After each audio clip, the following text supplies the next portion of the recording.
All right, I'm Heidi Stone, and this is my video for the higher level readers. And this is the book A Color of His Own by Leo Lionni.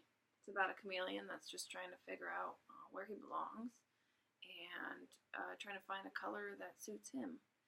It's a really great book. And so, what I would do first is tell you the standard, and that's LAFS 1 RI 1.3.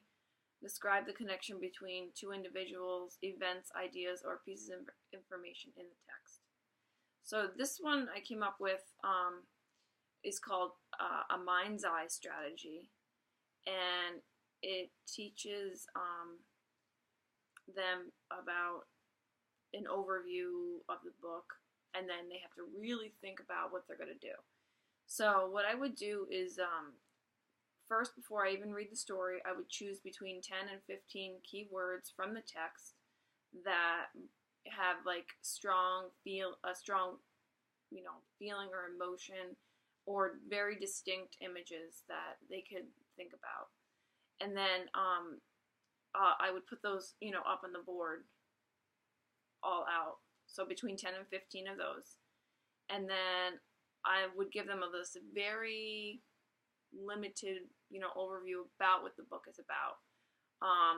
So they have, some thoughts starting to roll in their head, and maybe they could even bring in some prior knowledge to what I'm talking about. The next thing I would do is read this text very slowly in a lot of drama. I want them to really think about the words that I'm using, speaking, saying, and get them involved. Get the thoughts really rolling. Have a visual, almost like they're sitting on the sidelines watching. And then, constantly wanting them to think about what's going to happen next. As each new word is read, the students should try to incorporate it into their mental picture. Just keep thinking about what I'm reading. So I would give them their sketch pad from their desk, and then a lined paper next to it. And I would tell them at the beginning, write down any little thoughts you have, or any little ideas, or any questions you might have, and then make the emotions that go along as the story goes. He's not very happy at the beginning, and he kind of remains that way, and he gets even a little bit sadder. And so maybe just like a progression of what's going on. Or a question would be like, why is he feeling this way? Or does he have a house? Or, anything that kind of pertains to the story. And see as it goes along. Then at the end, I'm going to read the story out loud to them.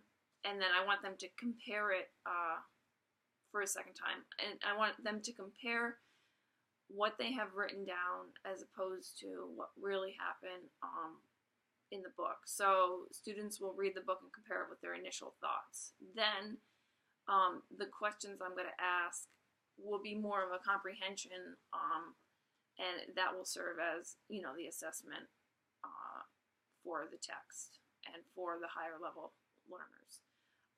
Some of the questions I have are they're multiple choice, and something like, what color are pigs? And in the book it clearly states that they're pink.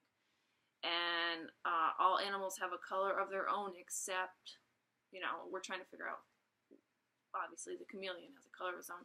So it's like comprehension, but they can look back on their notes and see what they kind of thought of, and how that pertains to the story. So the rubric I came up with that was the assessment. The rubric is 1 through 4, 1 being at the lower end, and they're just in the initial stages of development. So they might not know all the answers to the story. They don't really have a grasp on what's going on. The second one is 2, which is the progression towards grade level. They're almost there. They're not quite there. They have a couple answers right, a couple answers wrong. Their pictures aren't really descriptive of what's going on. Maybe they're doodling in their notebook and not really paying attention. 3, it meets the grade level comprehension, so they know what's going on. They kind of got the main idea. but they don't know everything that happened in the book. And then 4 is exceeds grade level, which is like, obviously like 100%. They're doing fantastic. They really understand. Their progression was clear, and they were able to answer the questions with no problem. So that is my higher level, reading students for A Color of His Own by Leo Lionni. I hope you liked it. Thanks.